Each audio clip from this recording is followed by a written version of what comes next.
कक्षा में आपका स्वागत है। आइए हम लोग आज देखें कि विभिन्न जंतु श्वसन किस प्रकार करते हैं। पिछले एपिसोड में हम लोगों ने देखा था कि मानव किस तरह से श्वसन करता है, उसका हम लोगों ने विस्तृत अध्ययन किया था। आज हम लोग देखें विभिन्न जंतु, मैंने यहाँ लिखा है यहाँ श्वसन अंग। देखिए ये है मेढक, केचुआ, मछली और तिलचट्टा।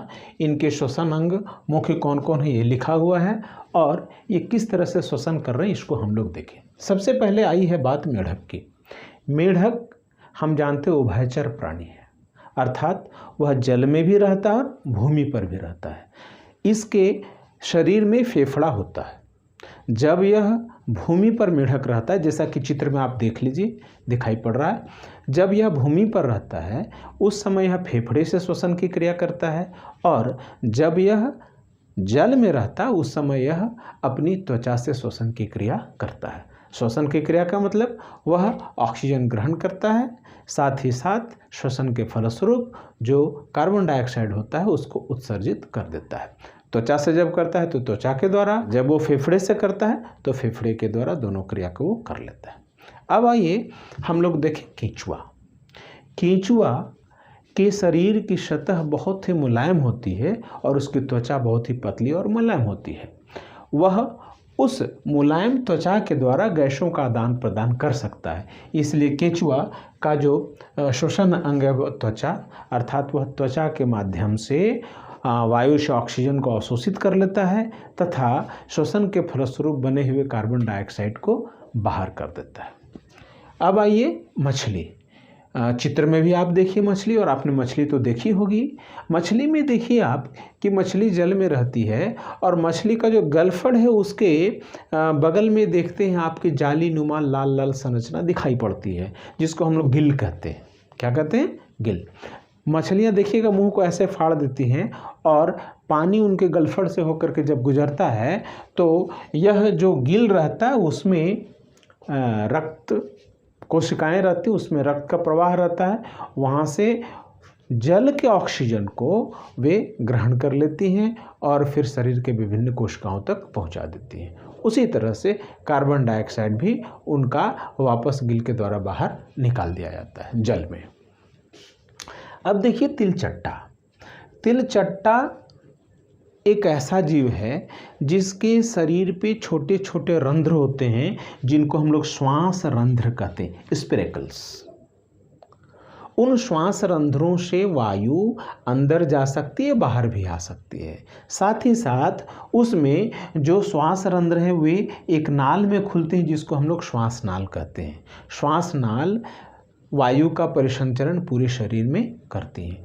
तो तिलचट्टा श्वास नाल के माध्यम से ऑक्सीजन को वायु के द्वारा ग्रहण करता है और फिर जो कार्बन डाइऑक्साइड उत्पादित होता है रक्त के द्वारा वहाँ श्वास नाल में पहुँचता है और फिर श्वास रंध्रों के द्वारा वह बाहर की ओर निकाल दिया जाता है। अब हम लोग पौधों में श्वसन के बारे में देखें। पौधों को भी ऊर्जा की ज़रूरत होती है और इसके लिए वे भी श्वसन करते हैं, अर्थात वे भी वायु के ऑक्सीजन को ग्रहण करके फिर ऑक्सीकरण की क्रिया करते हैं, जिसके फलस्वरूप कार्बन डाइऑक्साइड और जल बाहर निकलता है और उनको ऊर्जा प्राप्त होती है। देखिए पौधे की पत्तियों में छोटे छोटे छिद्र होते हैं, जिसको रंध्र या अंग्रेजी में स्टोमाटा कहते हैं। उस स्टोमाटा के थ्रू वो जो रंध्र है उसके माध्यम से वायु से गैसें पौधे के अंदर जा सकती हैं। उसी के माध्यम से जो हवा उसके अंदर जाती है और उसमें से ऑक्सीजन का उपयोग ये जो पौधे हैं वे श्वसन के लिए करते हैं। और श्वसन का जो उत्पाद है जिसमें कार्बन डाइऑक्साइड भी है उसको वे इन रंध्रों के द्वारा ही बाहर निकाल देते हैं। इस प्रकार से हम लोगों ने इस पूरे पाठ का थ्योरी पार्ट ख़त्म किया और अब हम लोग देखते हैं इसकी प्रश्नोत्तरी। पहला प्रश्न कहता है सही उत्तर पर सही का निशान लगाइए। यहाँ पहला है 1 का 1। अत्यधिक शारीरिक श्रम करने के बाद हमारे पैर एवं हाथ की पेशियों में निम्नलिखित किसके जमा होने से दर्द होने लगता है?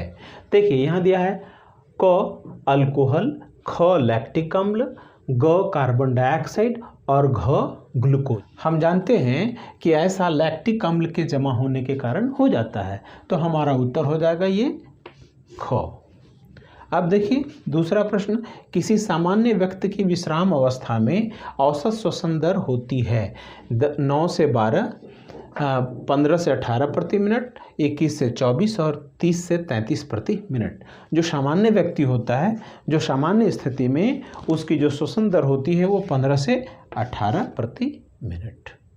1 का 3 नंबर कहता है, निम्नलिखित में कौन मानव श्वसन अंग का भाग नहीं है। देखिए क में कहता है फेफड़ा, आहार नाल, ट्रैकिया, डायफ्राम। हम जान रहे हैं ये तीनों श्वसन अंग हैं, आहार नाल नहीं है, तो हमारा ये उत्तर हो जाएगा आहार नाल। 2 में कहता सही गलत का चयन कीजिए। पहला, मछलियों में श्वसन के लिए फेफड़े होते हैं। हम जानते हैं मछलियों में श्वसन के लिए गिल होता है, इसलिए क्या हो गया भाई, गलत हो गया। 2 नंबर, प्रश्वास के साथ वक्ष गुहा का आयतन बढ़ जाता है। बिल्कुल सही बात, क्योंकि प्रश्वास होता है तो आयतन बढ़ जाता है। आइए अब है, फेफड़ा से कार्बन डाइऑक्साइड को शरीर से बाहर वातावरण में निकालने की क्रिया प्रश्वास कहलाती है। ये बिल्कुल गलत है, क्योंकि यह क्रिया उच्छ्वास कहलाती है, तो ये हमारा हो गया गलत। अब है, मनुष्य, गाय, भैंस में श्वसन गिल्स द्वारा होता है। हम जानते हैं कि मनुष्य, गाय, भैंस में श्वसन फेफड़े द्वारा होता है, तो ये हमारा उत्तर गलत है। 3 नंबर प्रश्न में यहाँ खंड अ और ब दिया गया है। खंड अ के शब्दों को खंड ब से हमको मिलाना है। तो देखिए पहला है ईस्ट। अब यहाँ देखिए केंचुआ, अल्कोहल, वक्षगुहा, रंध्र और गिल दिया हुआ है। हम जानते हैं कि ईस्ट में जब श्वसन की क्रिया होती है तो अल्कोहल बनता है, इसलिए हम लोग इसको अल्कोहल से मिला दिए। डायफ्राम, हम जानते हैं कि डायफ्राम वक्षगुहा से सटा रहता है, तो हम लोग डायफ्राम को वक्षगुहा से मिला दिए। त्वचा, त्वचा में देखिए यहाँ गिल है, केंचुआ है, रंध्र है, तो हम जानते हैं कि केंचुआ त्वचा से श्वसन करता है, इसलिए इसको हम लोग इससे मिला दें।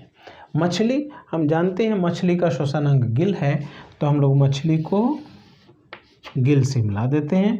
और पत्तियों में रंध्र होते हैं जिससे श्वसन की क्रिया होती है, तो ये हमारा रंध्र हो गया। प्रश्न नंबर 4 कहता है, कारण बताइए। कोई धावक दौड़ समाप्त होने पर सामान्य से गहरी सांस लेता है। देखिए जब धावक दौड़ता है तो उस समय उसको अधिक ऊर्जा की ज़रूरत पड़ती है। अधिक ऊर्जा के लिए अधिक श्वसन दर की ज़रूरत है और उसके लिए ऑक्सीजन की ज़रूरत है, इसी कारण वह तेज़ी से सांस लेता है। देखिए धावक को अधिक ऊर्जा की आवश्यकता होती है, इसके लिए श्वसन दर बढ़ जाती है। गहरी एवं जल्दी सांस लेने से ऑक्सीजन की आपूर्ति बढ़ जाती है, जो श्वसन के लिए आवश्यक है। फिर जो 4 का दूसरा प्रश्न कहता है, जब हम अत्यधिक धूल भरी हवाओं में सांस लेते हैं तो छींक आती है, ऐसा क्यों है? देखिए हम लोगों ने लिखा है, धूल भरी हवा में हवा के साथ धूल कण नासिका गुहा में चले जाते हैं। यदि नाक के बाल को पार कर जाते हैं तो आगे चिपचिपा एक पदार्थ होता है जिसको म्यूकस कहते हैं, म्यूकस से वे सट जाते हैं। इस स्थिति में नाक में खुजलाहट होने लगती है तथा खुजलाहट के बाद छींक आती है। छींक से क्या फ़ायदा? छींक के साथ धूल कण बाहर निकल जाते हैं। यह धूल कण को बाहर निकालने की एक तरह से प्रक्रिया हो जाती है। 4 नंबर प्रश्न कहता है, वायवीय और अवायवीय श्वसन में समानताएं और असमानताएं बताइए। आइए तो सबसे पहले देखें वायवीय और अवायवीय श्वसन में समानताएं। पहला, ऊर्जा मुक्त होती है दोनों में। दूसरा, कोशिका में संपन्न होती है। दोनों जो प्रक्रिया हैं वो कोशिका के अंदर संपन्न होती है। असमानता देखिए, वायवीय श्वसन ऑक्सीजन की उपस्थिति में जबकि अवायवीय श्वसन ऑक्सीजन की अनुपस्थिति में होता है। 2 नंबर, वायवीय श्वसन में ग्लूकोज का पूर्ण विखंडन जबकि अवायवीय श्वसन में आंशिक विखंडन होता है। 6 नंबर प्रश्न है, मनुष्य के श्वसन अंगों का वर्णन कीजिए। देखिए मनुष्य के मुख्य श्वसन अंग कौन कौन है? फेफड़ा, श्वास नली और डायफ्राम है। श्वास नली से होकर ऑक्सीजन युक्त वायु फेफड़े में जाती है तथा फेफड़े से कार्बन डाइऑक्साइड युक्त वायु वातावरण में चली जाती है।